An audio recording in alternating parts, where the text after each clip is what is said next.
What is going on, everybody? Welcome back to Studs and Duds, the most comprehensive NFL player review series on the internet. I am your host, Marcus Whitman, and today we are going to be talking about the rising and falling players in the NFC around the league.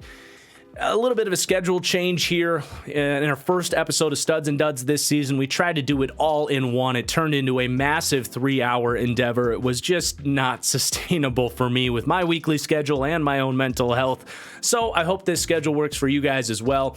We'll be doing NFC here today and AFC next Friday, and then we'll go 4 weeks from there. So 4 weeks from today, we'll go NFC again, and then 4 weeks from next Friday will be AFC. So just an update on the schedule there.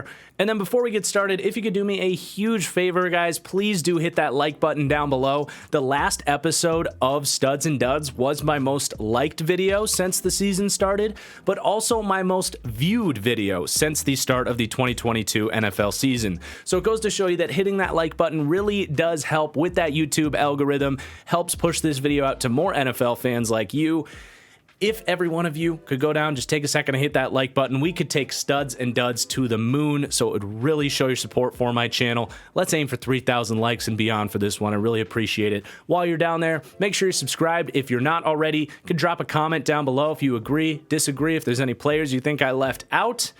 And then for any new viewers, I just want to give you a real quick scoop on what this series is all about. We're going to be going team by team, talking about the rising and falling players for each team. And while we do that, I'm going to be showing you my own ratings changes from my own custom Madden roster that I've been making since 2016. So while these ratings do come from a video game, they do show how I perceive these players in real life. And these changes are derived from my own research and film of the real product on the field. So that's what this series is all about. Without further ado, let's get started with the Chicago Bears, as we're going to be going by division now, starting in the NFC North. And definitely won't come as a surprise to anybody that Justin Fields finds himself as the star of the month for the Bears, just playing so much better in structure, allowing the beautiful balls that he's able to throw, pushing the ball down the field, allowing that ability to shine through a little bit more. I would even say getting rid of the ball a little bit more on time, though I think that is an area of his game that he can surely develop upon. And obviously, leaning into that athleticism and tapping into his speed when appropriate. So Justin Fields has really helped this Bears offense not just stay alive, but play very good football in the last month. And Justin Fields, honestly, trending up where most of the quarterbacks, if not all of the quarterbacks from that 2021 draft class that we thought so much about, Justin Fields playing the best out of anybody in that group. And then he's getting some help from this offensive line as well. You look at this group on paper, and it's not supposed to be a very good group. We had major concerns about this O-line coming into the year, but they've been very solid, honestly. I would say they've been average at worst, and this young tackle duo is a huge part of that. You got Braxton Jones, a fifth-round rookie, sixth round maybe even, stepping in. He's been very solid this year. So at left tackle, you got Braxton Jones. He's going up +2, 66 to a 68. And Larry Borom as well. I got to ring my own bell a little bit on Larry Borom. He was one of my kind of like third, fourth round flyers that I really liked in that draft class. Gave the Bears a lot of praise for drafting him as a potential sleeper. And he just looked the part to me at Missouri.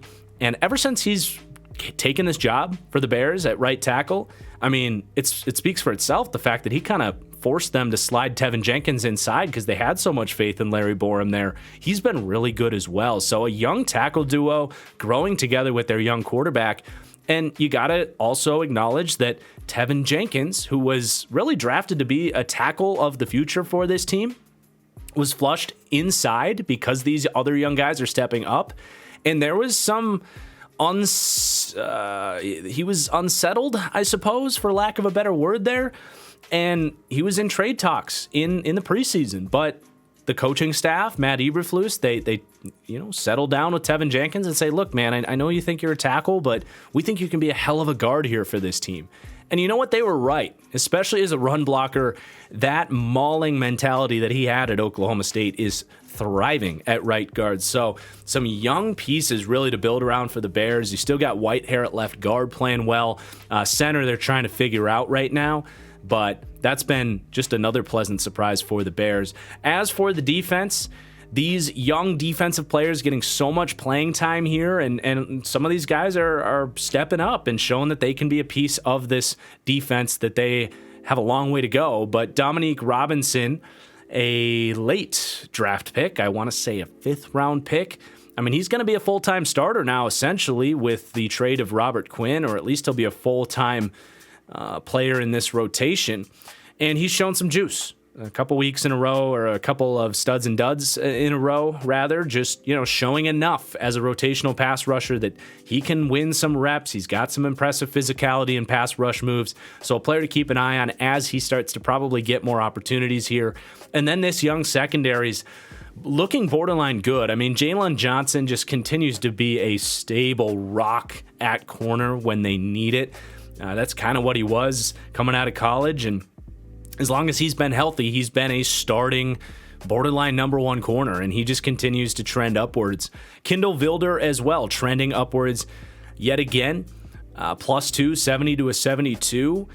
Just an athletic, inexperienced guy who is now getting some of that experience. And you're starting to see him get beat less and less each week, getting more comfortable out there.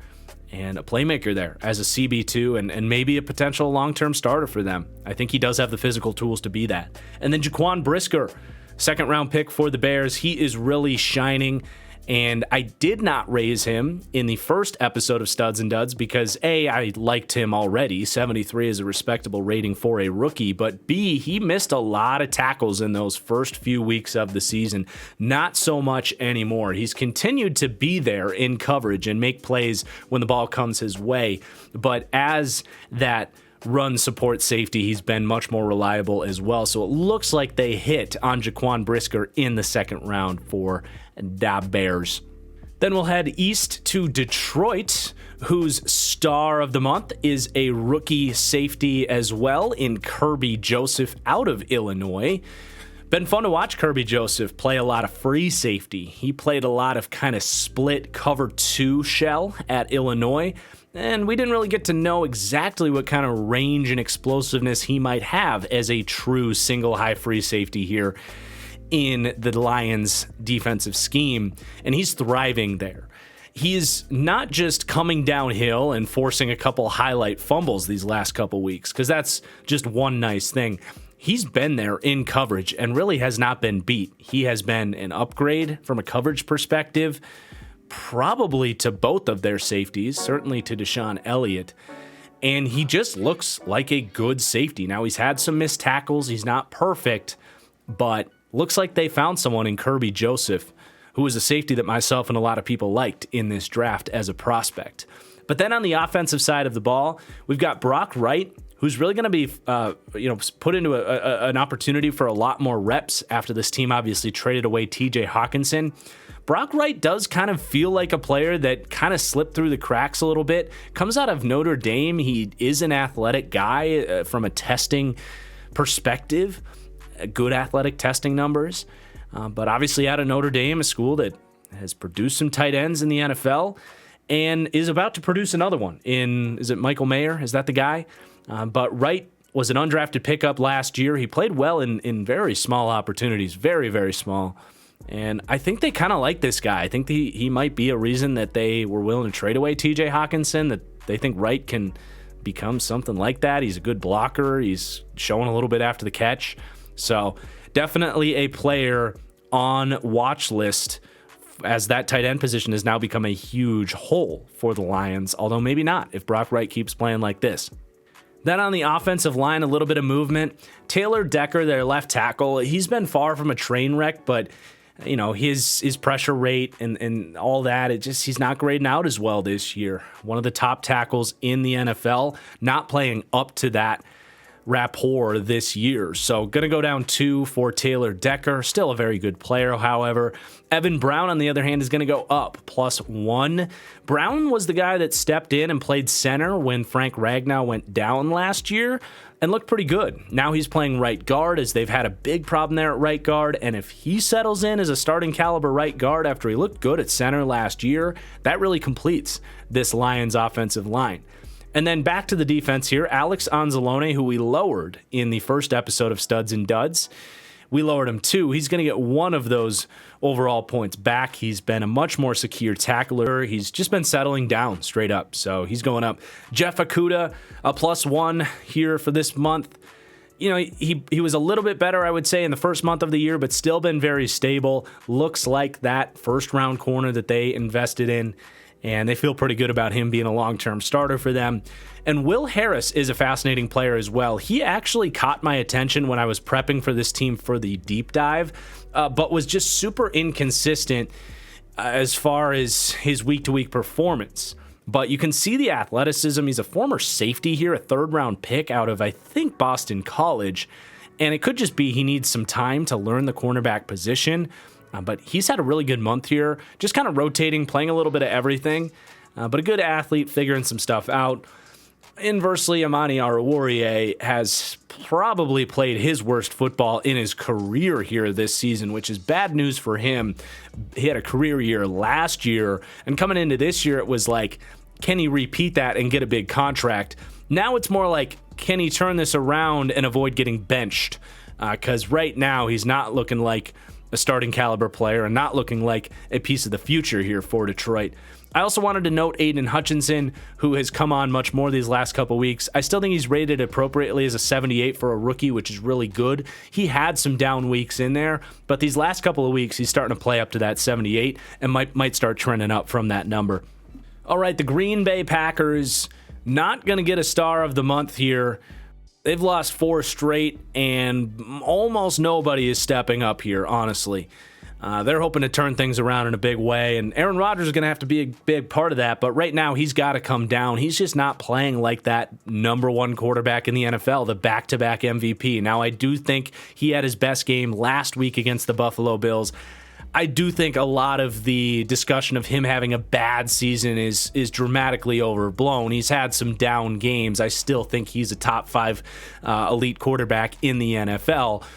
But he's not playing at the level he's been at last year or the year before that. I think that much is very clear. He has missed some throws. He has missed some reads. So he is going to come down. Allen Lazard's going to come up after he got boosted big time in our last video. Just kind of reminding us that, yes, he's 6'5", and that does come with the presumed inability to separate for a guy that is not very fast, but he just doesn't use his frame to the advantage of the way you want to see from a 6'5" receiver. Several times since we raised him in the last Studs and Duds episode, he has failed to come down with contested catches or even just had downright bad drops. I still think he's having a decent season and is a nice wide receiver 3/4. But again, the fact that he's this team's number 1 wide receiver right now is a joke. Sammy Watkins going to come down. Now, I do think he's just doesn't look like he can run right now with those hamstrings bugging him. Just looks so slow these last couple weeks since he tried to come back. Honestly, I thought his season was done when they put him on IR, but it is just a reminder that he just can't stay healthy. And it is a tough balance because when he is healthy, he looks a little bit more explosive, but I just don't know when that's going to be ever again. And then on the offensive line, some movement. If there were a star of the month, it's either of these 2 guys, but Josh Nijman hasn't even been a full-time starter. John Runyon's just been solid. I don't even think that was worthy of giving this team a star of the month. But, Josh Nijman is definitely a fascinating player. He made a lot of noise last year when they had to call to him with both those tackles going down. He was an undrafted project tackle, but tons of tools. A really athletic guy, 6'7" with a lot of length. There's no reason he can't become a franchise tackle with those tools. It makes you think a little bit of maybe the likes of, say, Jordan Mailata for the Philadelphia Eagles, although on a lesser scale. But man, every time they call on him, he picks up the phone and proves the Packers right. And right now he's looking like their number one option at right tackle. Elton Jenkins has struggled there, looking like he might be making a move back to guard. And Nijman looks like the future at right tackle for Green Bay, at least at this point in time. And I think they feel pretty comfortable with that. And then John Runyon, love to know that he can slide over to right guard. He can play left guard. He is actually one of the best pass protecting guards in the NFL this year. He's been outstanding. He's been a good find ever since this team has turned to him, and he seems to only be getting better. Wish he was a little bit better in the run game, but you'll live with it when he's as locked down in pass protection as he is. And a big reason that's so big is Royce Newman's coming off the field. He has been a complete and utter liability. It's not that he has a crazy large amount of losses. It's just the losses that he has had have been so dramatically bad. It's those ugly losses where he's getting pancaked and Rodgers is getting sacked within a second. Way too often they were coming on third downs, and a lot of it was just bad blitz recognition and stunt pickup as well. So Royce Newman got to come down. Even though he started a million games at this point for the Packers, he gets benched, and hopefully they don't have to turn back to him. And then over to the defensive side of the ball as well, some of these guys that have been bad early in the year have continued to be bad. So Dean Lowry up front, the Packers have the worst run defense in the NFL, or at least bottom three, and Dean Lowry is a huge part of that. He just gets moved off the ball so easily. He's tall and lanky for an interior guy.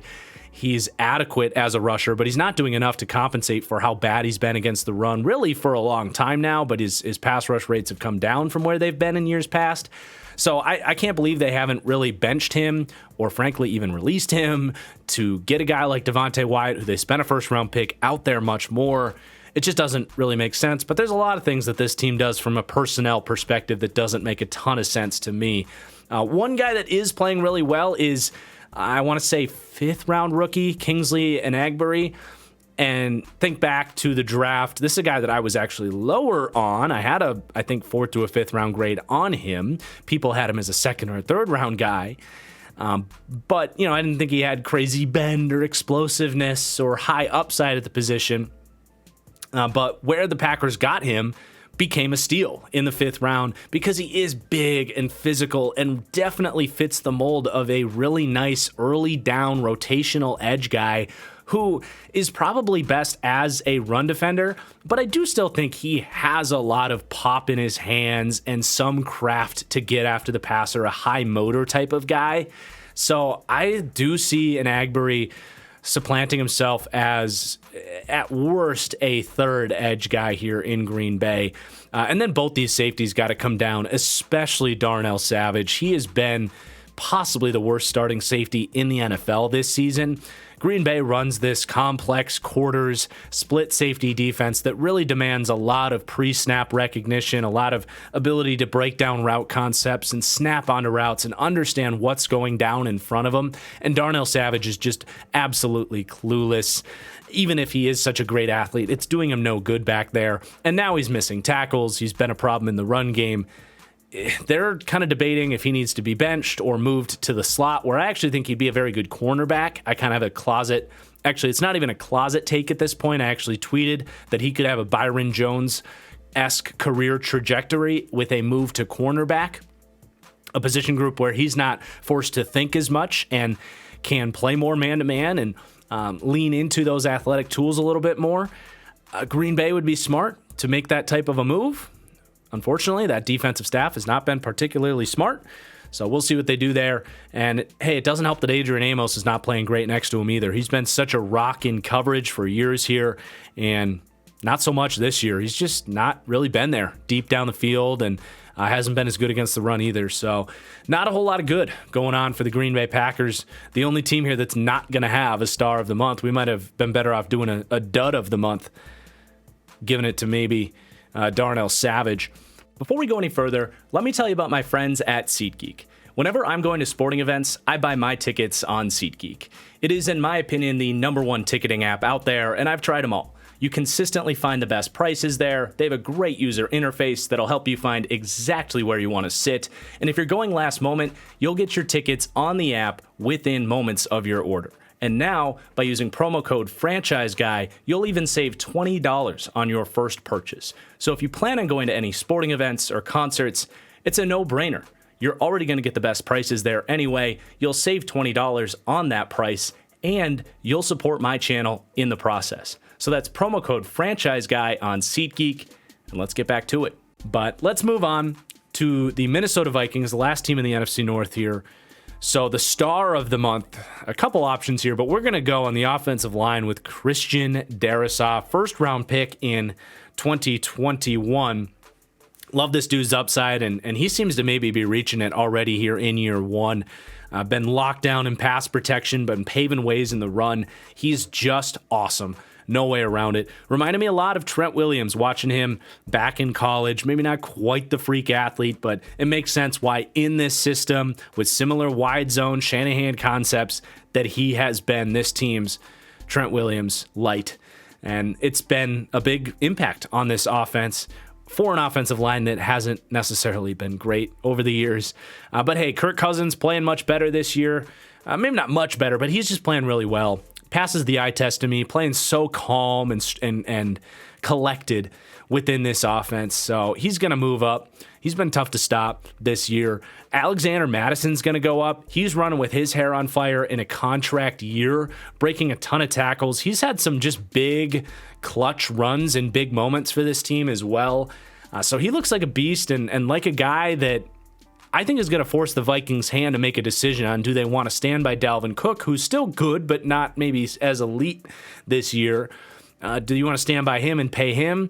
Or do you want to pay Alexander Madison, get the younger, cheaper option in there? I think it's an interesting debate for the Vikings as we look into their offseason. Then we got Irv Smith. He's going to be coming down. This team obviously goes and trades for TJ Hawkinson here. Irv was not playing well, and now he's hurt. I think Irv is going to be heading towards that O.J. Howard trajectory out of Alabama, where he's going to have to be fighting for starting roles and maybe bouncing around a little bit. Still has potential, but certainly not reaching it this year and in a contract year and can't seem to continue to stay healthy. So definitely stock down for Irv Smith. Then some more pieces on the offensive line. Ezra Cleveland has settled in. We actually lowered him in the first episode, but he has turned it around and some since then. And Garrett Bradbury, former first-round pick, maybe having his most stable year at center. We know the potential is there, just needs to figure things out from a pass protection standpoint. Hasn't been perfect, but he hasn't been that liability he's been in years past. This is a guy that got benched last year and looks like a solid starting center right now. Then on the defensive side of the ball, James Lynch continues to be a fun player to watch. I tell his backstory, I think, every time, but a guy that played a lot of edge at Baylor, kind of a hybrid tweener type, beefs up a little bit and took a year, I think, to become a true NFL defensive tackle. But he looks the part to me. He's defending the run much better and an athletic player with, I think, a high motor and a lot of work ethic that is just slowly figuring some stuff out here for the Vikings. And then on the edge, Zadarius Smith takes home NFC Defensive Player of the Week this week, was dominant in that game against the Cardinals. He looks back to being that dominant edge rusher that the Green Bay Packers elected to let go. And it's just fun to see. I mean, they line him up over this. The guard is where Green Bay found a lot of success using him. Good to see Minnesota utilizing him in the ways that he works best. He's too quick for a lot of these interior guys, and he's strong enough to hang with them. So he's just really good as that mugged up blitzing linebacker almost. And Green Bay's found a lot of success using him in that way. Patrick Jones as well, really coming on lately. He's an interesting player too. He was drafted in the third round. An athletic guy coming out of Pittsburgh, a productive guy coming out of Pittsburgh as well. If my memory serves me well, he was dinged a little bit for really short arm length, but doesn't seem to be bothering him right now. He's become a part of this rotation and has had a decent pressure rate in limited reps. So he's definitely a guy with upside who was drafted high. Not a lot of formerly drafted Vikings survived the cuts here, but James Lynch, Patrick Jones, they definitely saw something in those guys, and they're playing well. And then Patrick Peterson as well, going to get a +2. I'm not going to say he's all the way back to his prime, but he has definitely been a nuisance for opposing quarterbacks, playing really well in this zone-heavy system, playing very heady football, still using that length to get in the way of passing lanes and break up some balls. So Patrick Peterson going up +2 here for the Vikings. All right, now we are into the NFC Beast, man. What a fun year it's been for these teams. We're going to start with Washington. Hoping Jeff Bezos can come through with the purchasing order for you Commanders fans. That'd be a big swing for this organization from a culture perspective. But let's get into it. Star of the month is Derek Forrest, another one of my guys. A ring the bell moment for me. Really fun to see him in just year 2 here earning this starting job. He got the nod because of an injury, but they had to keep him on the field with how well he's been playing. A really explosive player, was an underrated player in that Cincinnati defense and fits this system perfectly well. He's a nice split safety, hybrid safety that can do man, do zone. Has been a solid defense, run defense player as well. Think they found something in Derek Forrest. Liked it at the time and like it even more now. And then with the offense, Taylor Heineke is going to get a +1. Now, super streaky. I don't think Taylor Heineke has really shown to be anything different than what we know him to be. But man, some of the comebacks, the big time play these last 2 weeks has been really fun to watch. I love the comeback against the Colts. And honestly, that second half he had against the Packers was really high level quarterbacking. So gonna get some credit for that. I think he's still that streaky, young Ryan Fitzpatrick in there, but there's some value in that. On the offensive line, Tyler Larson's going to go down. Actually going to go down 4 here. He has played okay when called upon in years past. He really has. But someone that hung around as a free agent for a long time, I believe, is how this played out. And then they kind of just sneakily brought him back. I thought he was going to be someone that maybe got an offer from a different team as a starter, maybe like a 2-year, $6 million contract or something like that. Well, it didn't happen. He comes back here to Washington, and yikes, man. He's been a problem for them at center. They got to get their starter back in there because he's been a turnstile. Then onto the defensive side of the ball, Montez Sweat +1, just having a really good year. He's going to be due to be paid, I think, this upcoming offseason, and I think he's at least shown that he can be a high-end number 2, and hopefully Chase Young can get in there and elevate this group as a whole and become that number 1. But yeah, Sweat's been just such a monster against the run for years now, and the pressure rate's been good. He's just a very good edge player. And then the other guys opposite of him have been okay. There's nothing. It's nothing crazy here. Casey Toohill, James Smith-Williams, just rotational guys doing their job. Not high upside guys, but you're not going to complain about the play that you're getting from them as rotational pieces. And you've got some nice depth there for when Chase Young gets back here now. Also got to shout out Jamin Davis here, going up for the second time in a row. Former first, I can't even say former, just first round pick last year, had an atrocious season, and he's just one of these athletic, toolsy, raw linebackers who's starting to figure some stuff out. Now, he still hasn't been any good in coverage. I don't think they've been quite exploiting him to the degree that he was exploited last year, but he's definitely figuring some stuff out against the run. He's getting off blocks. He's finding the ball carriers, not missing tackles. You feel his presence much more. He is that athletic freak in the middle of the field, and he's able to target some of that athleticism in the run this year. And then Rashad Wild Goose, slot corner, getting some experience here. Hasn't been amazing, but kind of a no-name that's going to get a little bit of appreciation here for stepping up into slot position where they definitely have needed some help. Then for Dallas, star of the month is going to be Trayvon Diggs. I've talked about him. You can check out my cornerback wide receiver power rankings video we did a couple weeks ago where you can hear me talk about Diggs a little bit further. But obviously the star of the month here, he has impressed me. He's not getting beat in coverage as consistently as he was in years past, and the ball skills still very much there. Got to respect his grind and his ability to develop his game overall. Even though I've been hard on him in years past, he is starting to look like a star cornerback worthy of a lofty payday here for the Cowboys. But let's get into the offensive side of the ball here. Tony Pollard, thought about making him the star of the month as well.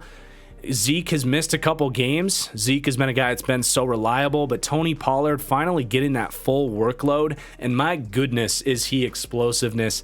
Just a speed train type of runner who's shown that he can make that first guy miss, and if he can make that first guy miss, he is an absolute threat to take it to the house, and for that reason, you just cannot go back to Zeke as the starter. You can still use Zeke as a backup running back, a short yardage guy, use him for what he is, but Tony Pollard has earned this job, and I hope the Dallas Cowboys and their staff are smart enough to recognize that as Zeke looks to come back this week, I believe. Then a player I had to create, undrafted free agent rookie tight end Peyton Hendershot out of, I think, Indiana, just playing a physical rotational tight end role, making a name for himself here in Dallas. And then on the offensive line, Tyler Smith continues to play pretty well there at left tackle in place of Tyron Smith. But Zach Martin is actually going to come down, just not grading out, not playing up quite to that highly, highly elite grade of a 95. Still love Zach Martin, but I think it was time to bring him down just a little bit. Not quite playing up to that level on the other side of 30 now for Zach Martin. Over to the defensive side of the ball, a lot of movement with these edge players. So Sam Williams, second-round pick out of Ole Miss. I was not a fan of this pick, but you can definitely see how inside of this rotation he's been able to, produce. He's basically their fourth, maybe fifth edge guy. Just comes in third and long situations where he can pin his ears back, and he does have those athletic tools and all of the stunts that Dallas runs here. He is the perfect stunt man because he's big and fast and has a great get off. So they're really, putting this barrel of the gun down the right lane, if you will, for this defense. And Sam Williams is paying them back for it. He's had a couple sacks, some good pressures, and he's going to have to develop his game overall if he's ever going to be a full-time starter, but this is definitely a good start for Sam Williams' career. Micah Parsons as well. I feel like we don't even really need to talk much about Micah Parsons. It's just that he continues to dominate, continues to climb the rankings here. A true Defensive Player of the Year candidate, continuing to ascend. Now, DeMarcus Lawrence, on the other hand, is actually going to come down. His pressure rates have been pretty low. He's still a good player, but I had a lot of expectations for him, rating him at that 87 mark. I think Cowboys fans would agree he hasn't been quite that big of a presence. He's still a good player. He's still making plays. It's not like he's been nowhere to be found, but just had to come down from that high mark there. And then Malik Hooker, also thought about making him the star of the month. What a fun story here. Just kind of strangely fell off for no particular reason in Indianapolis, where they just kind of let him go, and then no one really wanted to pay him. Had some injury issues, but really had never shown to be a bad player necessarily when he was out there. Former first-round pick out of Ohio State, and he's starting to look like that guy again. And I want to say he's on a one-year deal here. Dallas fans, you can definitely let me know in the comments down below if I'm wrong. But if he keeps playing like this, it's going to be a fascinating conversation to monitor as a guy that does have that first-round pedigree and is just all over the field right now. Run defense, coverage. He's been one of the better safeties in the league this year. I don't think that's crazy to say. He's just been very stable for them. And then I do have a note on Connor McGovern, the left guard. He's gotten some opportunities, I would assume because of injuries there at left guard, but has just been kind of polarizing. He's had some good games. He's had some bad games. He's a fascinating player. He played some fullback for them last year as a kind of, big package sixth lineman type of guy, but just needs to find some more consistency. But I still think he's a talented player that if he could ever get an opportunity to kind of get some consistent play, has some upside to maybe be a starter someday, whether for Dallas or somebody else. All right, on to the Eagles. No Thursday night football here for the Eagles. I'm recording this just before the game. So let's go ahead and get into it. Star of the month, A.J. Brown. I mean, he's been good in the month, but that performance against the Steelers was one of the more dominant receiver performances you'll ever see. Just the mossing of guys downfield. He had another big play over the middle of the field with some nice run after catch. This acquisition, there's really not a whole lot to even say about it at this point, but he feels like he has kind of single-handedly evolved this entire Eagles team with what they've been able to do in the passing game that funnels through him. And Jalen Hurts is playing so well, I think in large part because he has A.J. Brown. I mean, this is not the first time this year where he's just had the confidence to just let it rip on third down, and A.J. Brown has proved him right. But because of that, you might have a couple plays where, he's kind of just chucking it into double coverage, and Hurts doesn't get a ton of credit for that. But you also see plays this game where he stands tall in the pocket and drops an absolute dime with outside leverage away from the corner to A.J. Brown. And it's because he has that confidence to hang in there, and he trusts these receivers down the field. Those are throws that he just wasn't making last year. On top of the fact that it's helping him not turn the ball over, he's playing better in structure, and he's been really accurate. I don't know, going +2, 76 to a 78. I don't know where people are going to come in on that, too high, too low.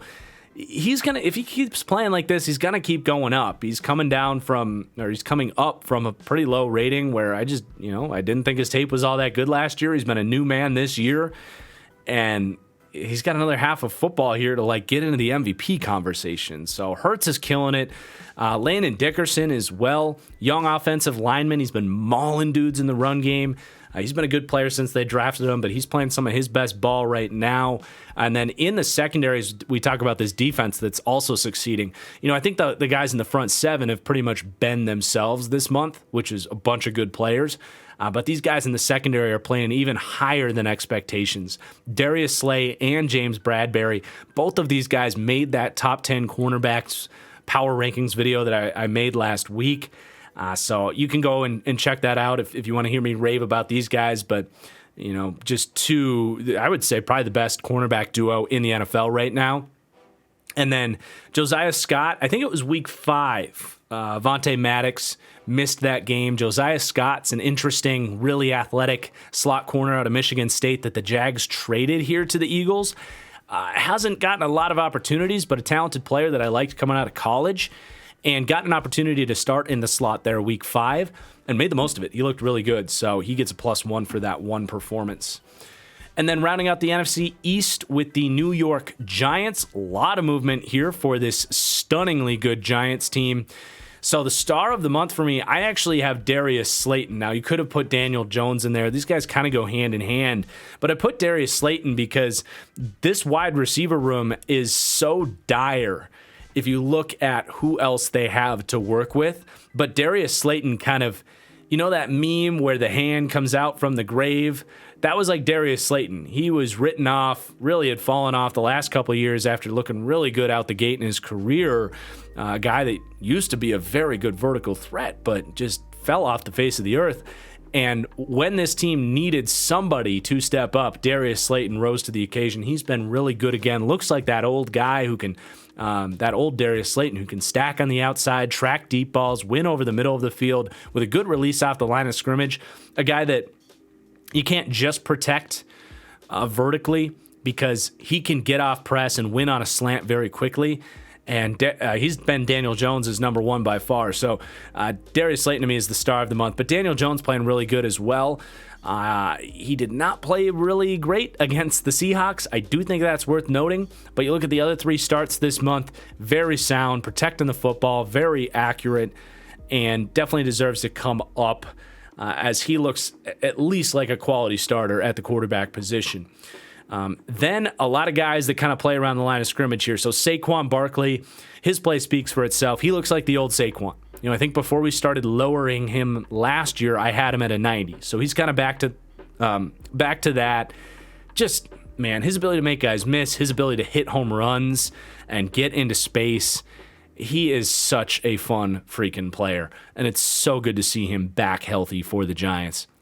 But then up front, you got Daniel Bellinger, really fun rookie tight end, was totally underutilized in college, but has all the athletic tools. It makes sense that he has stepped in and produced right away. He's been a good blocker, he really looks like someone to me that's trending towards being this team's tight end of the future. Compared him to Dawson Knox when they drafted him, and that couldn't be going any better for the New York Giants. Chris Myarick as well has been just kind of a rotational big tight end, doing some good blocking, some dirty work for the Giants. And then Andrew Thomas as well could have been a star of the month candidate. He's probably been the best left tackle, the best tackle in the NFL this year, was the first tackle drafted in that class, and proving the Giants right here in year 3. I don't think it's crazy to say that he has surpassed Tristan Wirfs, although Wirfs has been playing great himself. Both great players, both moving up this week, actually. A spoiler ahead for the BUCS. Ben Bredesen on the O-line going to go up. Just for his run blocking, he's actually been quite a liability in pass protection, but a former Michigan Wolverine has stepped in at left guard where they've had really poor play this year, and he's at least helped this ground game. Mark Glowinski on the other side has settled in. We lowered him 1 in the first Studs and Duds episode of the season. He's going to get that overall point back, looking much more like that free agent that they signed to a decent contract from the Colts. And then on the defensive side of the ball, Dexter Lawrence definitely needs to get his flowers here. He's been one of the best interior defensive linemen in the entire league. He's reached that ceiling as that dominant run defender. He's always been really good at that, but showing some quickness, showing some pass rush moves and tenacity to get after the quarterback. He's been their best pass rusher this year. They spent a high draft pick on him, and myself, among others, kind of criticized if he had that upside to be a dominant interior piece. But he's kind of looking like that Vita Vea, that Kenny Clark dominant nose tackle on the inside. So he's trending up for sure. Nick Williams going to get a little bit of respect. This guy just keeps bouncing around, keeps playing well. I think he's like 33 years old, but he's been a good run defender for them up front. And then another star of the month candidate here for the Giants, honestly, Jalen Smith, a name that you probably remember being a superstar linebacker for the Dallas Cowboys. Once upon a time was in the top 5 linebacker conversation out of Notre Dame. But injuries caught up with him and really flushed him out of Dallas. He had a short stint in Green Bay, didn't work out. And now the Giants pick him up, and honestly, he looks like some time off has been good for him. And he's not back to the old Jalen Smith, but he's flying around. He's making plays. He's been a big impact in run defense. He's been a really nice pickup for the Giants, and it's been fun to see Jalen Smith be a redemption story on this kind of redemption team. Then in the secondary, Fabian Moreau, another good pickup for the Giants. He was a guy that I really wanted to see somebody pick up because I felt like he played pretty well for Washington last year. And then he ends up trying to make the Texans. The Texans let him go. And the Giants, good scouting, good pro scouting to pick him up. And I love the scheme fit as well. Lengthy, press man corner, a really good athlete. Hasn't always grasped the zone coverage stuff in the NFL, but he doesn't really have to do that here. The Giants run about as much man coverage as anybody in the league, and he's fit right in as a good number 2, opposite of Adoree Jackson, who's playing probably his best football. He's looking like a star corner. An excellent game against the Seattle Seahawks as well. Ripped an interception out of Tyler Lockett's hands. And these guys being able to play that tough press man coverage on the back end has been a big part of this defense's success and a big reason why they're able to get blitz heavy up front. And Julian Love's a part of that as well. A former corner out of Notre Dame who makes the move to safety here and has been really good for the Giants. Julian Love was one of my biggest guys in that draft class. Good to see him kind of settle in with a new system that I think does use his former experience as a corner very well because they will use him in man coverage quite a bit. And he just looks comfortable and I think looks like a starting safety of the future for the Giants. And then the last guy here, the punter, Jamie Gillan. He's the Australian hammer guy, right? But yeah, he's been one of the better punters in the league this year. It's no coincidence, that the Giants are a team that has really tried to play smart football, talked about them being the team that is out there playing chess with all pawns and every move has to be methodical. Well, field position is a big part of that, with Jamie Gillan being one of the better punters in the league.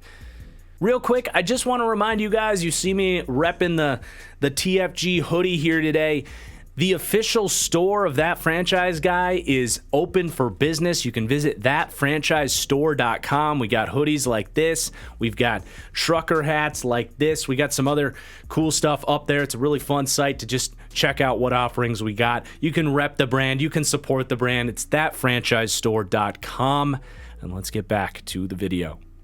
And now we head down south to Tampa Bay, whose star of the month is definitely a no-name player, but I think Bucs fans will tell you that his stardom and how much of a relief he's been definitely warrants that, and that's Nick Leverett stepping in at left guard. So this team drafted Luke Goddard in the second round after their Pro Bowl left guard retired, and they needed somebody to step in there at left guard, anybody, and Luke Goddard has really been a problem for them. He's been one of the worst offensive linemen in the league this year. So they go down the depth chart and probably all the way down to like the practice squad to Nick Leverett, who got about rotational reps in week 7, and then week 8 gets the start and looks the part at left guard. Still very early on here for a total no-name player, but could be a saving grace for that offensive line because the rest of the players there are okay, but left guard has been such a turnstile for them. Maybe Nick Leverett can be a bit of a relief there for them.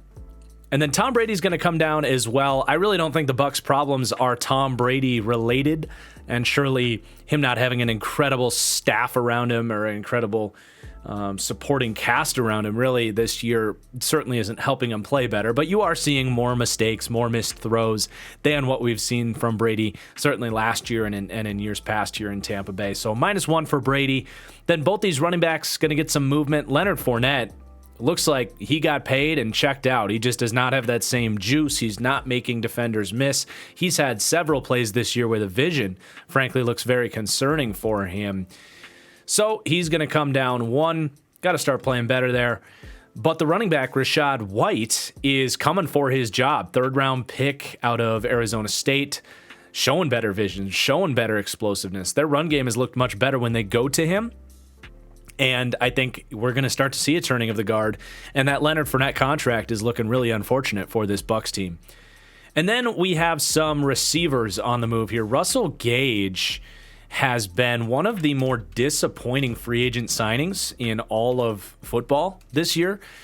They paid him a decent amount of money to come in here and compete in the slot, play a little bit outside, and he's been just a guy for this team. He's played a ton. He actually leads this team in snaps at wide receiver, but he can't get on the same page with Tom Brady. He's not separating. He's not coming down with tough catches. He's not doing much after the catch. He's been just a guy, considering how much they paid him. Between him and Leonard Fournette, those are definitely some offseason moves that are hurting this team's inability to reach their ceiling this year. Scotty Miller as well, not really stepping up. That one's a little more self-explanatory. They try to get him involved, but he can't really come down with tough catches. He struggles to be in the same place that Tom Brady's expecting him consistently. So, yeah, he's coming down. Now, Kieft, a fellow Golden Gopher, was drafted in the 7th round to be basically a blocker here. Wasn't really sure if he was even going to make the team, but he is fighting his way not just up the depth chart, but for snaps in general. And, he's playing that physical role, but he's coming down to some tough catches. He's earning Tom Brady's trust and making a name for himself. So Kieft, the 7th round rookie out of Minnesota. And then Tristan Wirfs. It's so easy to talk up Andrew Thomas, and there's always going to be a link between these two guys. But, you can make a case that Tristan Wirfs, seriously, Tristan Wirfs probably the best right tackle in the NFL, and Andrew Thomas probably the best left tackle in football. That's the easy way to separate it right there. But his pass protection this year has been at the top of what he's shown in the NFL so far. He has been locked down on the right side of the line. So adding 20 pounds, maybe 10 pounds. I think he's playing at like 350 this year. He looks huge, has not hurt his ability to hold things down. But still on that offensive line, we talked about Luke Goddard already, really struggling. So he's going to come down to a 64. I think he should probably be slid back outside to tackle. I think the play strength is an issue for him at guard. And then on the defensive side of the ball, Vita Vea just hasn't been that dominant physical force that we know him to be. He's not grading out well against the run. He's not getting the same amount of defensive stops and making that presence. The BUCS defense has in turn taken a step back, but also as a pass rusher, just not really showing up. Joe Tryon is going to come up. He's playing a lot here. He is showing a lot of flashes. His pressure rate still not like incredible, and there are a lot of expectations and a lot of pressure on him to really step up now that Shaq Barrett is injured. So he's not playing like a number one edge rusher, that's for damn sure, but he's going to get a little bit of respect for some of these impressive pass rush wins that he's shown. And then Devin White, I mean, he's got to come down. He was the laughing stock of that game against the Baltimore Ravens on Thursday Night Football, but it's not just that night. He has been lost against the run. He continues to be lost in coverage, just doesn't get depth, doesn't have the quickness to latch on to outbreakers and inbreakers. It's really been a disaster season for Devin White in a contract year. I think he's almost certainly going to be hitting free agency. So there's really not anything else to say there about Devin White. -4, 78 to a 74. Mike Edwards as well had a good start to the season, but has been getting beat in coverage. I think 3 straight weeks he's been credited with a touchdown allowed. There was big expectations and high hopes that he could step in with Whitehead leaving in free agency for the New York Jets, and he hasn't quite provided that same consistency in coverage this year. But the kicker is going to come up. Ryan Suckup continues to have a great season, and that rounds out our discourse on the Tampa Bay Buccaneers. All right, the Atlanta Falcons, who have had certainly a fascinating season, a surprise 4-4 team. The star of the month here was tough because it's a lot of small movers or low-level players moving up.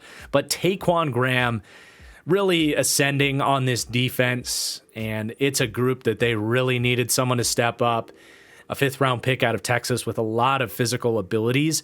Good to see him putting it all together, at least against the run, because, again, they desperately need people that can get off blocks and slow people down up front. They've been so squishy against the run up front. Taquan Graham has helped them be a little bit better up there. Not much from a pass rush perspective from him, but I do think that's in his potential tool belt. So seems like a find in the 5th round for the Falcons. On the offensive side of the ball, Marcus Mariota is going to go up 1. I'm not blown away with what he's doing, but he is playing well within the structure and the confines of what they're asking him to do. He's been good in the designed run game. He's doing a relatively good job taking care of the football. He has been efficient off of play action, so he's been fine, good enough to keep the rookie Ritter off the field and keep this team in contention for a miserable NFC South. That's about the extent of my compliments for Marcus Mariota for now. But then at running back, both these guys going to go up. Both these guys stepped up big time with Cordarrelle Patterson now returning from injury, but missed a lot of time. Tyler Algier, the draft pick out of BYU, shown to be that mainstay, that steady bruiser, workhorse-style back that he can be. But Caleb Huntley also going to go up +2. And honestly, Huntley passes the eye test even more than Algier. He's the one that provided more of the explosive runs, more of the broken tackles. But they did, in this most recent week, really lean more into Tyler Algier to be more of that bell cow in this version of this rotation. But both guys showed that they can play, and they've got a couple of good backups and maybe a pair of, a little 1-2 punch next year for the Falcons once they inevitably move on from Patterson.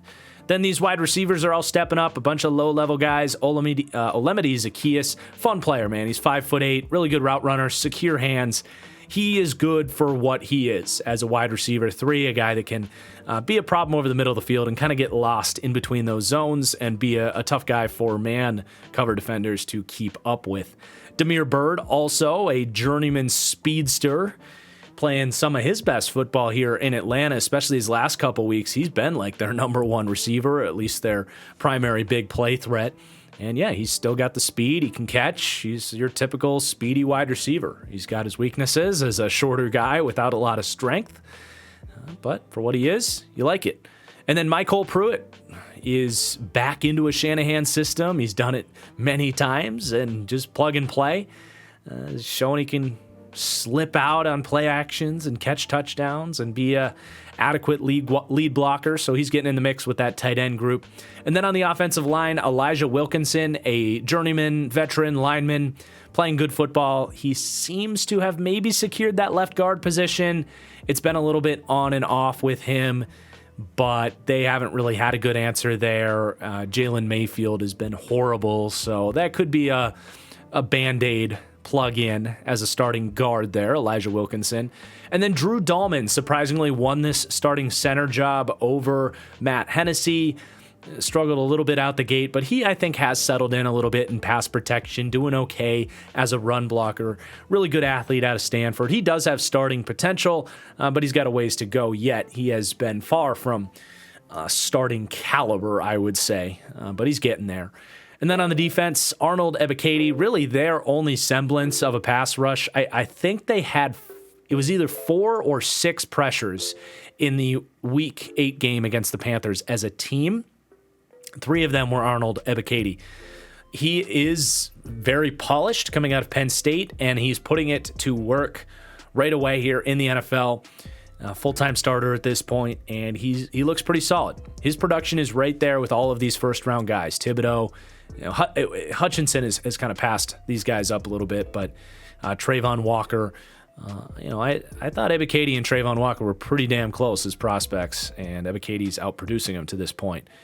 Okay, then Troy Anderson, their second-round pick, he has seen an increase in his snap counts, and he's definitely still figuring things out. He's not a full-time starter, but he's been playing a run-and-chase role and been a pretty good tackler. He's making himself noticed out there, and the young talent continues to play well here on this defense as Darren Hall. This one's very fascinating to me, and I almost made Darren Hall the star of the month, but this is a little bit coming on a little bit too late here to earn the star of the month, but Hall kind of got an opportunity as all these guys in the secondary started to get injured. He was a 4th-round pick out of San Diego State, I believe, and I liked him. I liked his athletic tools, kind of a tweener defensive back, played some safety, played some slot, but all in all, just good movement skills, physical, smart player, and has gotten an opportunity to play some slot, to play some outside here, and he's going to have a huge opportunity to pretty much show that he can be a starter here, because I think he has the tools to do it. He was a 4th-round pick for a reason, and we'll see where this goes from here, but I've been impressed in the limited opportunities we've gotten to see from him. Cornell Armstrong, I don't see him staying out there. The Falcons actually went and traded for Rashad Fenton, so it is what it is, but a practice squad caliber player gets an opportunity, didn't get entirely lost. He's going to get a little bit of respect for it. +4, up to a 67 for cornerback Cornell Armstrong. And then the safety, Jalen Hawkins, he's not super explosive. He hasn't been incredible in coverage, but he keeps starting. He's in position. He's not missing a bunch of tackles. He seems fine to me. I don't know if he's the long-term answer at safety. I really don't, but he's been fine for now. Young player. Still kind of trending upwards. And then their punter, Bradley Pinion, has been spectacular for this Falcons special teams. Next up, the Carolina Panthers. An interesting month with Matt Rule getting fired here, Christian McCaffrey getting traded, a new quarterback in here. But it really has not been all bad. It's been mostly good for the Panthers the last few weeks. The biggest thing of all this is the fact that Ikem Ekwonu has settled in and looks fantastic. There was definitely questions on how good he was going to be as a pass protector right away. His technique was just so underdeveloped coming out of NC State, and he's clearly taking to coaching, which, given his athletic tools and his upside, is so exciting for the Panthers to see the inter-season development of Ikem Ekwonu to figure out the pass protection. The sky is the literal limit for this guy. He can become the best offensive lineman in the NFL if what we're seeing here is legitimate work ethic and work behavior to listen to the coaches and work on his weaknesses. So it's exciting stuff with Ikem Ekwonu, and he's definitely mauling guys in the run game. That was never a question. So Ikem's been awesome. I wanted to make him the star of the month, but PJ Walker deserves it as well. He's had 2 back-to-back incredible games. The win against the Buccaneers, he was straight up dominant. He had some major big time throws. He's been taking care of the football, using his athleticism when he can, showing off the arm talent, looking like that XFL MVP, PJ Walker. I don't know how far this goes and how long it lasts, but it's been damn fun. And if nothing else, he has put himself in a spot where he can have a good career, I think, as a quality backup in the NFL. But he's pushing to try and be more than that. And then Donta Foreman has really stepped up in the place of Christian McCaffrey after they traded him, breaking a ton of tackles, showing good vision and power and toughness. He's had some really impressive weeks.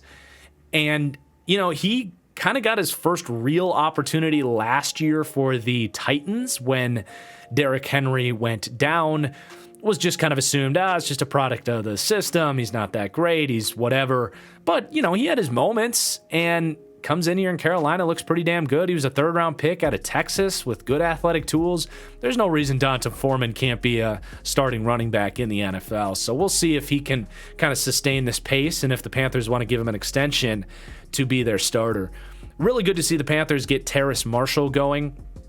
A lot of people just kind of intrigued to see what he can be. He was a 20-year-old coming out of LSU, was entirely underutilized, played on that Super Joe Burrow team as their third or fourth target, and then poor quarterback play the next year. He didn't get to do a whole lot. So they spent a second-round pick on him. He doesn't do much as a rookie, but just as we kind of projected, give him some time to develop and get some more opportunities, and he can come along. So midway through his second season, he's running better routes. He's coming down to some tough catches, and he's becoming a part of the offense, which is really good to see because they need some more playmakers in there other than DJ Moore. And trading Robbie Anderson has opened up this opportunity for him.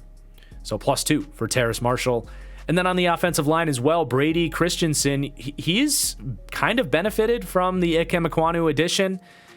He slides into left guard, and his technique has definitely helped him sustain as a pretty good-looking guard. I think he's going to continue to grow, and maybe not the highest upside because he is a lighter guy, but I think he's at least stable, and they don't have to really worry about that left guard, left tackle position group for a while now at this point. And then Derek Brown also could have been a star of the month. They have had some big-time performances here in October.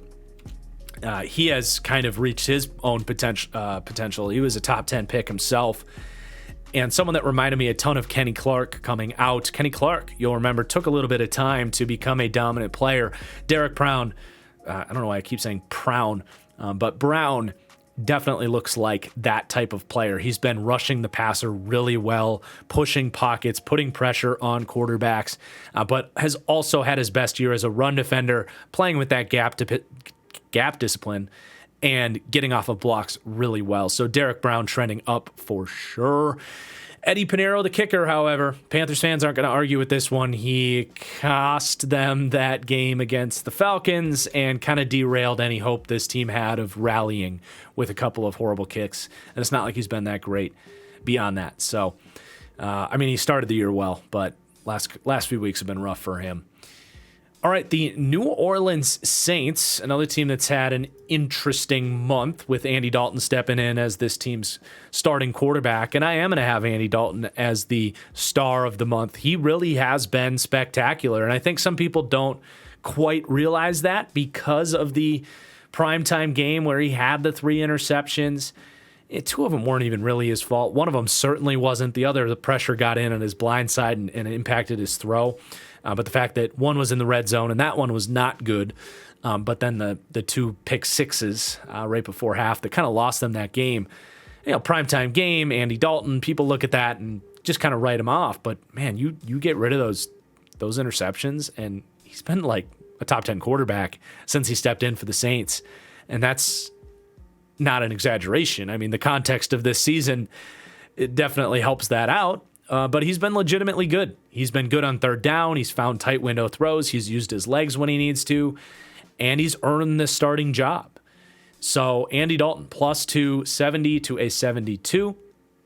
And then Mark Ingram going to come down. I think that's probably it for him. Just not a lot of juice, not a lot of broken tackles. I think we can all kind of see it.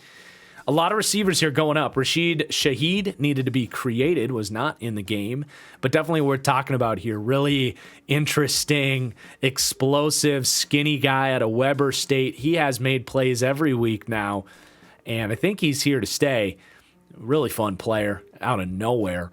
Kevin White going to go up one. Had a big game in that Cardinals game, showing he's got a little bit of juice in the tank. Yes, that Kevin White, the one that was the 4th overall pick by the Bears, or 6th overall pick, whichever one it was.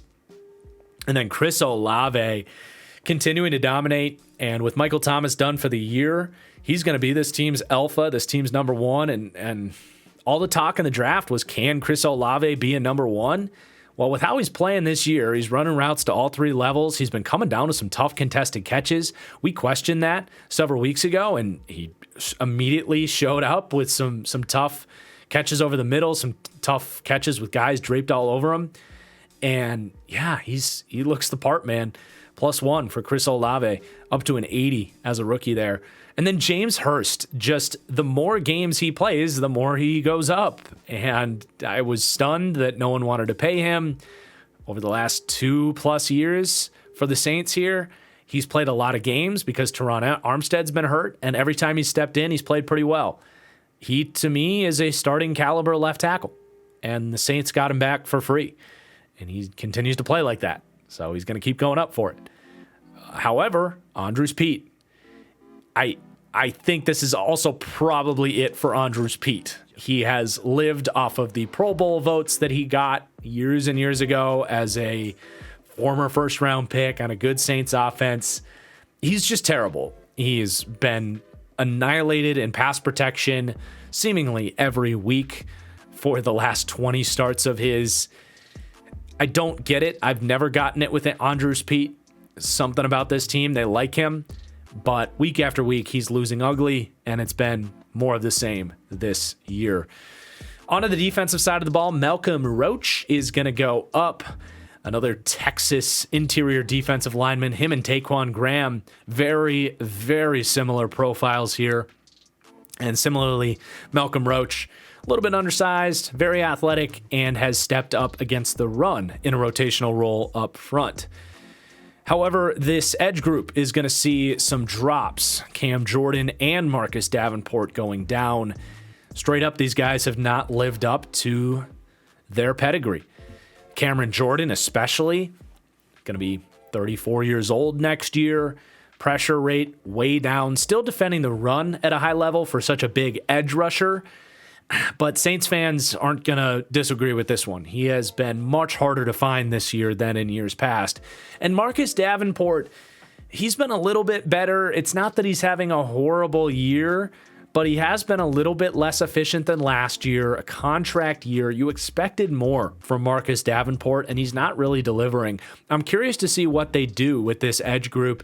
Davenport, a contract year. Cam Jordan, obviously coming up on a retirement. And then Peyton Turner, on the other hand, is starting to show up a little bit. First round pick last year, didn't do really anything in his rookie year.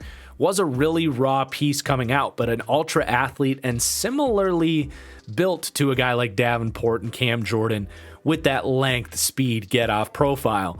So the last few weeks, he's gotten out there. He's looked really good in run defense. He's gotten a couple of nice pressures in that rotational role. Something to monitor is, do they start to increase Peyton Turner's snaps so that they can get a better feel on how they want to treat this edge room coming up in what should be a fascinating offseason for the Saints. Then linebacker Pete Werner definitely had to come up. You can't watch a Saints game without noticing him pop off the field. He is the definition of plays with his hair on fire. He's a heat-seeking missile of a linebacker. I want to say he's like leads the, let me just check this out right now. I think he's towards the top in the league in defensive stops among linebackers. Just bear with me. Okay, he's tied for second for defensive stops in the league. Super impressive, really fun player, and I think they have their heir apparent there to Demario Davis. Although Demario Davis is continuing to play really well at his age. This is one of the more underrated linebacker duos in the league. But both these corners are going to come down. I think you're seeing an evolution of the Saints defense from what they've been in years past. They've been able to rush with 4 and play man coverage in years past, and it's really worked for them. But without the pass rush up front, and without Lattimore out there as much, they've had to go more zone, and it has hurt these guys. But even when they go man, Paulson Adebo, Bradley Roby have not looked as good as I thought they would be coming into the year. Both guys just not having good years and needed to be bumped down a little bit. Still have an optimistic future for Paulson Adebo, but it has been a disappointing year, to say the least, for Adebo, especially. When they traded Chauncey Gardner-Johnson, it kind of felt like they believed in him to be an ascending starting corner for them. Okay, on to Arizona. Not a lot here, honestly. They've kind of been the team and the players that we know them to be, but still some players on the move. Eno Benjamin, his play speaks for itself. Glad I shouted him out as a potential breakout player coming into the year, and he's proven it out. I think he looks honestly better, more explosive than James Conner this year. He's breaking a ton of tackles. He can get involved in the receiving game, in the screen game, showing a little bit of juice. So he looks fun. And that James Conner contract, kind of like the Cordero Patterson contract, not looking the best right now. But hey, James Conner, former cancer survivor, glad he got his bag. It's not that he's bad. It's just that Eno Benjamin is showing why you don't necessarily invest in a non-difference making running back, because you can find a guy like Eno in the 7th round or Keontae Ingram in the 5th round or wherever it was they took him. Now, he's not necessarily established at this point, but he gets out there in that Saints game and catches a bunch of balls, shows that open field explosiveness that he has. My scouting report on him was he is built like a power back, but thinks he's Reggie Bush at USC. And a big part of that was a lack of vision, and he tried to bounce every single run outside. Well, he doesn't really have to run the ball here. As a check down option, he does have a really nice jump cut, and maybe in time he develops some vision, or maybe he's just an explosive change of pace back. Either way, he's going up 1 for a nice primetime game against the Saints. Then DeAndre Hopkins, just good to see him out there. Good to see him looking like the same old guy. Just so reliable, can dominate all 3 levels, and he just makes Kyler Murray a better player. But that one-handed catch he had against the Vikings was just a nice reminder of like, oh yeah, DeAndre Hopkins is still one of the best receivers in the NFL, even if that's some really difficult competition. And then Will Hernandez is going to keep going up. He seems to have some of that confidence back. This system's really working for him. He's a nice fit here as a shorter, 6'2", 6'3" offensive lineman. I've always said the Cardinals should get as many guys like Will Hernandez as possible. And as long as he's pass protecting like this, he may earn himself a nice little contract extension here for the Cardinals, because I think it was just a 1-year deal. You guys can let me know in the comments down below if I'm wrong about that, however. And then just one guy on the defense, Cameron Thomas. It's good to see him producing. He's just a part of a rotation. No crazy production or anything insane here, but I thought he was overdrafted personally, but I think I was wrong. I just wasn't sure if his athletic profile was going to let him win as a pass rusher at the next level. But he's just so technically refined that, yeah, he might not ever be a dominant player, but a nice find in the 3rd round for a guy that could come in as a rookie and help out this pass rush. All right, then we have the San Francisco 49ers, another team that's not seeing a ton of movement. I think they've mostly played up to snuff with these players, but on the offensive line, Jake Brendel going to get some love. That center position was a huge question mark with Alex Mack retiring, and Jake Brendel has really had them not miss a beat there. He's been really good. He's a veteran guy with a ton of experience, and he's solidified that center position for them. Jalen Moore is also going to go up. He played really well in the event of some injuries there with Trent Williams at left tackle, most notably. I think he was a 5th round pick like 3 years ago, but seems to have established some nice technique and is settling in as a good backup for them. Defensively, both Charles Omenihu and Drake Jackson, almost interchangeable just with their production. Well, actually, that's not entirely true. Charles Omenihu has been much more productive and much better than Drake Jackson, but both guys, big, thick, explosive edge rushers for a defense that runs as many stunts as anybody. These guys are so good at occupying and attracting attention by getting off the ball, blowing up guards so that someone on the inside can wrap around, or inversely being that wraparound guy and showing a little bit of bend. So both these guys are explosive pass rushers. Omenihu a little bit bigger, Drake Jackson a little bit smaller, but still pretty big. Just a deep pass rush. Both these guys playing well. And then on the back end, Diamador Lenore wasn't necessarily great, but did step in the event of some injuries there and was fine. A mid-round pick last year. Looks okay as a backup for now. Let's move on to the Rams. So the star of the month for the Rams is going to come from the defense. Tough to really pick anyone for the Rams. They've also had a really tough month, but Ernest Jones has certainly impressed me. Definitely taking to the coaching that he's inevitably getting from Bobby Wagner next to him.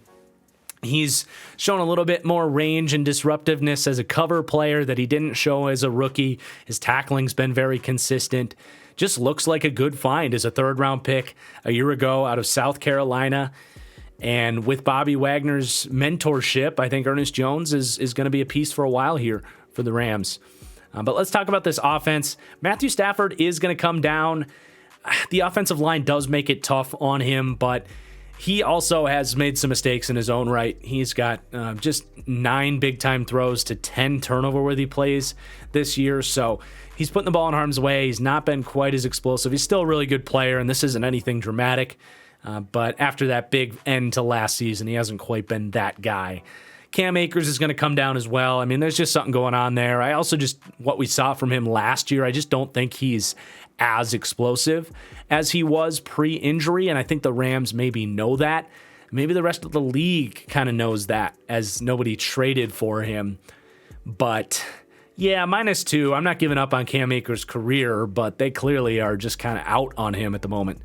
Alaric Jackson, for the second video in a row, is going to come up, and he has actually played a lot more tackle in recent weeks.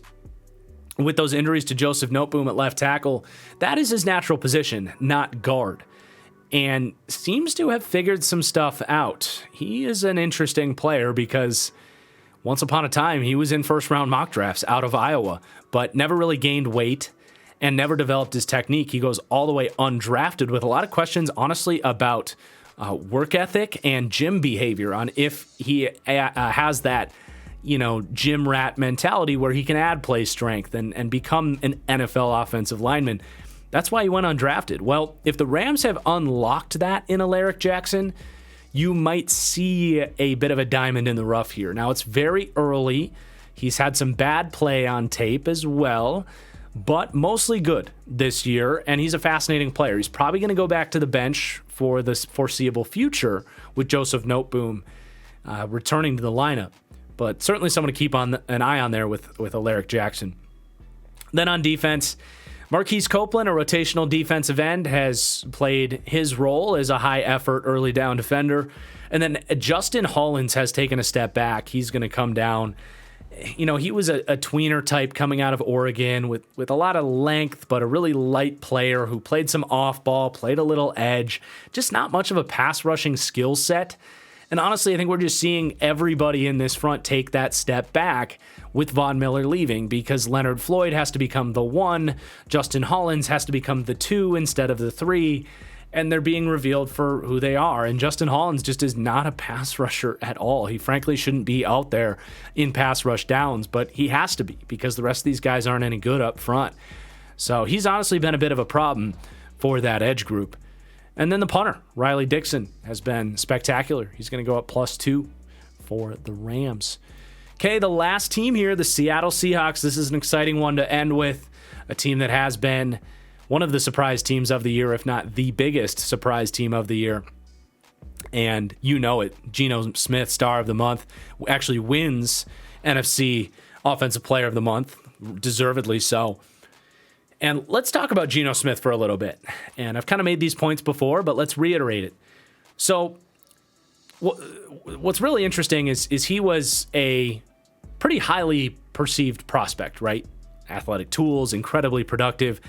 And had he come out, say, nowadays, where we don't look at playing in a spread offense as a negative point anymore because the NFL is so spread, Geno Smith almost certainly would have been a top 15 pick, I think, to put it conservatively. But this was at a time where spread quarterbacks got knocked. And let's just be completely honest, I think even more of a time where black quarterbacks were probably pushed down the board a little bit. I really don't think that's controversial to say. So Geno Smith gets 2 years for the New York Jets, doesn't really get a ton of help there, and they just move off of him as a second-round pick. And as I mentioned, a guy that probably should have been a first-round pick, and as we've seen, first-round picks get way more opportunities than 2 years with the New York Jets. Sam Darnold, case in point. But yeah, so he becomes a career backup for like 6 years. And he's just sitting there with his chip on his shoulder, taking notes, listening and getting coached up. How many times do we talk about players need to sit and develop? Look at like a Jordan Love is an example. There's just a real world where Geno Smith should have been starting 5 years and lighting up the league and getting up into the high end quarterback conversation, right? He kind of got jobbed early on in his career, so you have to think about that. Now, the cream usually rises to the top. At some point, you would think he would have gotten an opportunity and really shined. And even when he played last year, he wasn't this good, but he was pretty good last year. He was certainly far from bad. So fast forward to this year, and you're thinking, well, we'll see. I feel like it falls off at some point. Well, you watch his tape, and he's got legit elite traits. The thing that stands out the most to me about Geno Smith is his pocket presence. He feels pressure. He navigates the pocket. He extends plays. He knows when to step up in the pocket. He knows if he's booting out right, he can do that thing where he steps back left inside and buys 2 or 3 seconds that not a lot of quarterbacks do. He really does have good pocket presence, which is an elite trait that's hard to find. His accuracy's been spectacular. He leads the league in completion percentage, but he's pushing the ball downfield consistently. He's reading at a high level. He's not making mistakes. Geno Smith is playing like an elite quarterback. An elite quarterback. And I do not use that word lightly. I think there's 3 quarterbacks playing at an elite level this year. Josh Allen, Patrick Mahomes, and Geno Smith. Is he going to keep playing like that? I don't know. I have no freaking idea. But it's incredible. It is absolutely incredible. And I just want him to finish the year playing like this and just get paid and be the next Kurt Warner, because that's really what this feels like.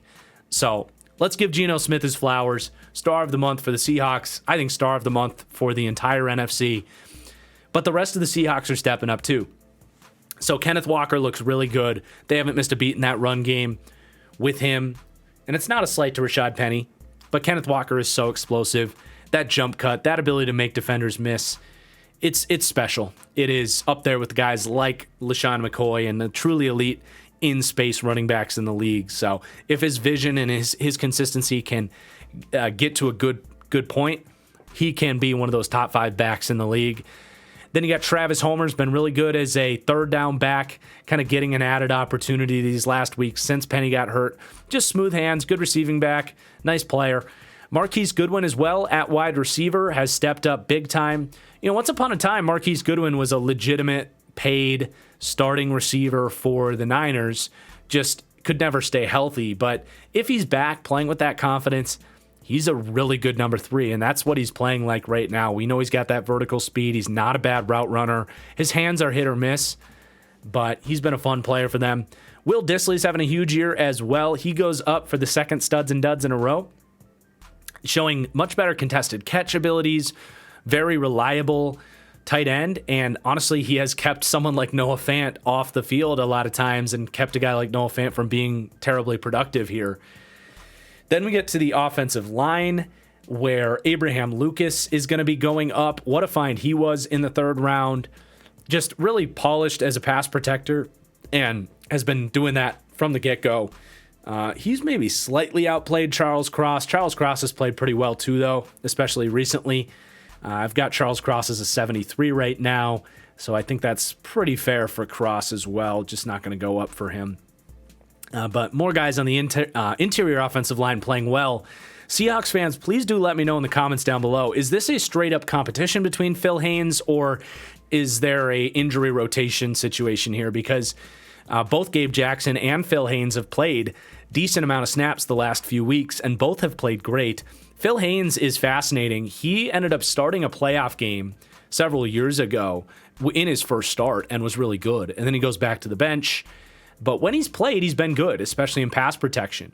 So I am curious, is this a rotation? Do the Seahawks see Haynes as the long-term answer at right guard? I certainly think he has potential to plug in as another surprise find for this offensive line that all of a sudden is looking pretty promising, especially if Phil Haynes can be the right guard of the future there. But Gabe Jackson, if that is a rotation, is taking to it personally because he's playing some of his best football in a while. So good news with that offensive line for one of the best offenses in the league. And then this defense is really fascinating as well. You've got some veterans playing well, for sure. A guy like Uchenna Nwosu was a great free agent signing. He's having his best year. He's been this team's #1 rusher and has been far from a problem for them. He's been just a good starter. Nothing more, nothing less.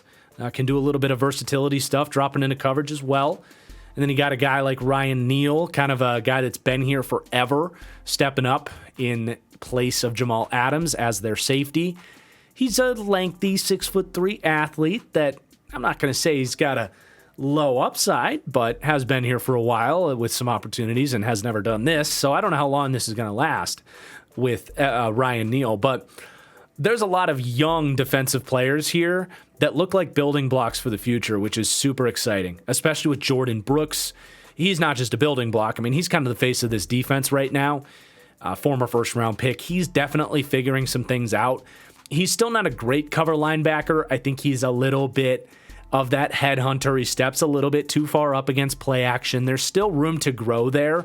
But as a run defender, he's legit been one of the 3-ish best run defending linebackers in the league this year. Heat-seeking missile and a leader for that defense who's here to stay, I think. And then Tariq Woolen, I mean, defensive rookie of the month. He's 6'4". He's got 4.3 speed. He's a former receiver who has shown the ability to find the ball and make plays to the likes of someone like Trayvon Diggs. I mean, he's a guy who's the sky's the limit. He's incredibly fun, and there's really not a whole lot else to say. He's been one of the funnest stories of the year. And then Kobe Bryant as well, the slot corner, also a rookie out of Cincinnati. He played outside at Cincinnati, and Mike Procomp for him was Rasul Douglas. But it makes sense why he's working in the slot as a high IQ zone player, as a very physical player, and he's been pretty good. I could definitely see him earning a long-term job as a slot corner, especially in a zone-heavy system like the Seahawks run. And then Michael Jackson on the outside. You can't forget about him. He's playing really well. He's more of that physical presence. He's a really good press corner. He gets off blocks. He's one of the better run defending corners in the league this year, which can be slept on, especially in a zone-heavy system where these guys are half safety a lot of the times. Not the most quick-twitch athlete, so it is essential that he's playing in one of these zone-heavy systems because I don't think he's much of a man-to-man guy. But he's playing with a ton of confidence, clearly a smart, high IQ player, and he's still relatively young. He was a 5th-round pick, I think, in 2019. Just never really got an opportunity, so there's no reason Michael Jackson can't be a starter as well. There might be an opportunity to upgrade and get more upside there too, but you got 3 young corners playing at a really nice level for the Seahawks. And then the special teamers, Jason Myers has been awesome. He's a really streaky kicker on a year-to-year basis, and this has been a good year for him. And then Michael Dixon is going to come down. He just kind of shows you how streaky special teams can be in general, because we viewed him as one of the best punters in the league coming in, but he's actually graded out as one of the worst this year. I do have a couple notes as well on some guys that Seahawks fans might want to see coming up soon.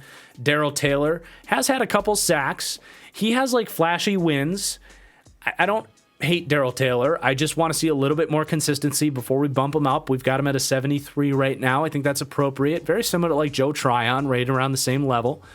And then Cody Barton, the linebacker, starting opposite of Jordan Brooks. Really rough start for Barton, but he has shown much more, a lot more flashes the last few weeks. He's not coming up because I do like him. I think he's a solid linebacker, and he hasn't quite lived all the way up to my expectations for him to take a big step this year. But the last few weeks have certainly come together a little bit more for him as this defense has settled in.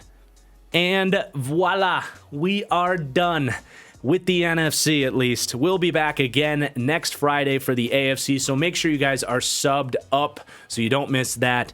And please, if you haven't yet, hit that like button. Really helps me out. Let's go for 3,000 likes here. Would really, really help out this channel and this series. But until next time, thank you so much for watching. Hope you enjoyed, and we'll see you later. Peace out.